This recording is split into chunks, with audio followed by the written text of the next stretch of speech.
Hello, highly esteemed learners, and welcome back to English with Teacher Dixon. I'm excited to have you here. Today, I want us to consider the affricate sounds in English language. We have different classifications of consonant sound, and affricate is one of them. So, that is what we want to consider in this particular class. Now, it is important to note the symbols representing the different phonemes of English language and also how they are articulated. And not even stop at that, but also focus on the letters of the alphabet that can represent those sounds. So we want to consider this particular class of sounds in English language. And I must say that we have only two affricate sounds in English language. That is the voiceless palato-alveolar affricate and the voiced palato-alveolar affricate. So we want to look at each of them squarely today and majorly on the graphemes. By graphemes, I mean the letters of the alphabet that can suggest or represent the sound. All right, so let's get to it. First, we have the voiceless palato-alveolar affricate. I'm calling this palato-alveolar sound because of the organs of speech involved in the articulation. When this sound is articulated, well, let me talk about the two at once. When the two sounds are articulated, the organs of speech will come together and form a partial blockage of the flow of air that is passing from the glottis through the mouth, and the sound will come out as a result of the sudden parting of the organs of speech, resulting in a little hissing sound. Right. So that is why this particular group of sounds, the affricate sounds, are in between the fricative sound and the plosive sounds. Plosive sound because of the sudden release of the sound, and then fricative sound because of the partial hissing sound it makes. All right. Again, we have different letters of the alphabet that can represent this particular sound, ranging from the first one, which is the voiceless palato-alveolar sound. It is realized as ch, ch. When you articulate this sound, ensure that the tip of your tongue is on your tooth root while the blade of the tongue is on the roof of the mouth. That is why we have palato-alveolar. Palato from hard palate, which is the roof of the mouth, and alveolar from alveolar ridge, which is the tooth ridge. Right. So when you place the tip of your tongue and the blade of your tongue at those positions, you'll be able to articulate this sound properly. So this is ch. Then this is not the kind of sound that will be suggested by the letters of the alphabet. If you don't know the letters of the alphabet that can represent this sound, it will be difficult for you to realize this sound while you are reading or speaking. Okay, so it is important to note those combinations of letters that can represent this sound, or a single letter that can represent the sound. So mostly we have the sound ch in place of ch in words.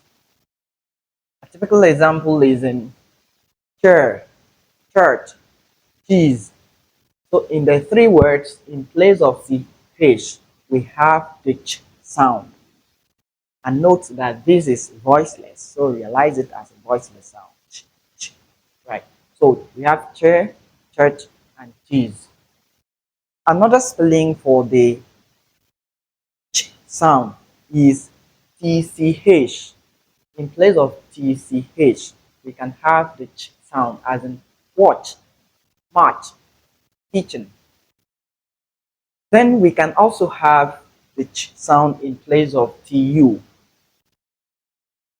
mostly before the vowel u. when you have T, then TU coming before the vowel sound, you're likely to have the ch sound, as in nature, future, actual. So in place of TU in those words, we have the ch sound.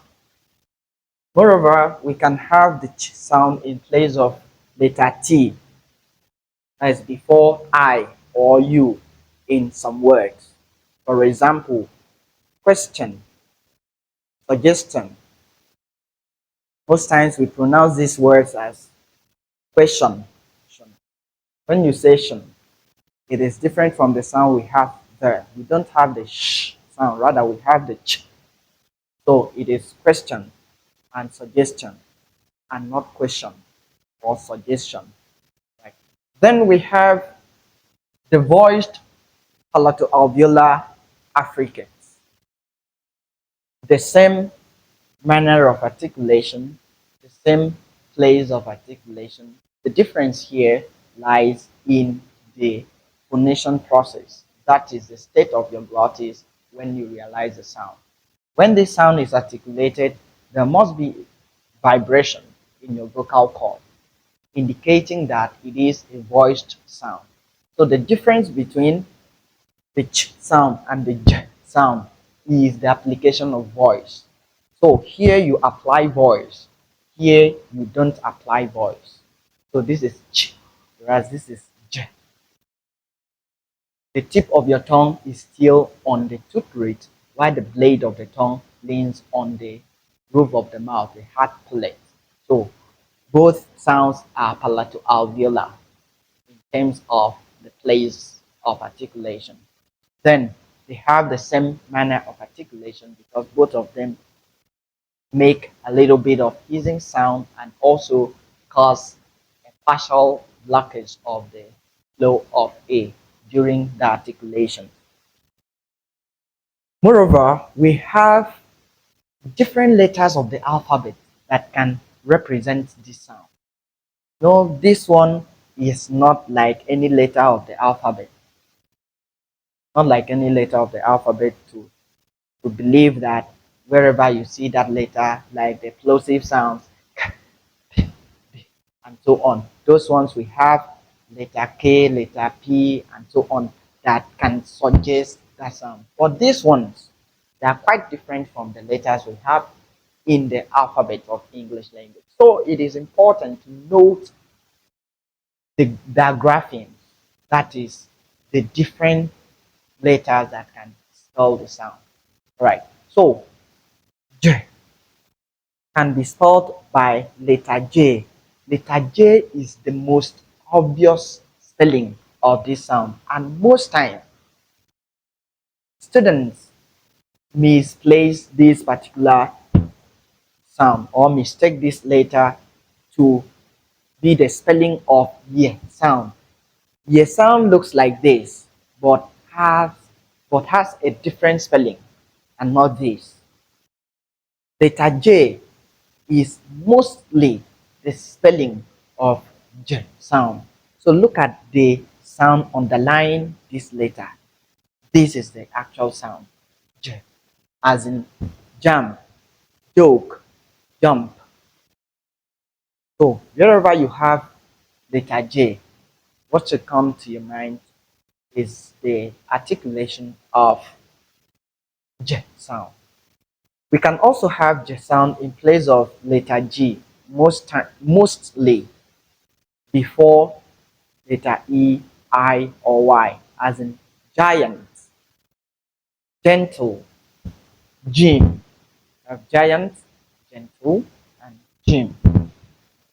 Also, in place of GE, we can have the J sound, as in large, large, page. Have large, page, and other words like page, and so on, stage.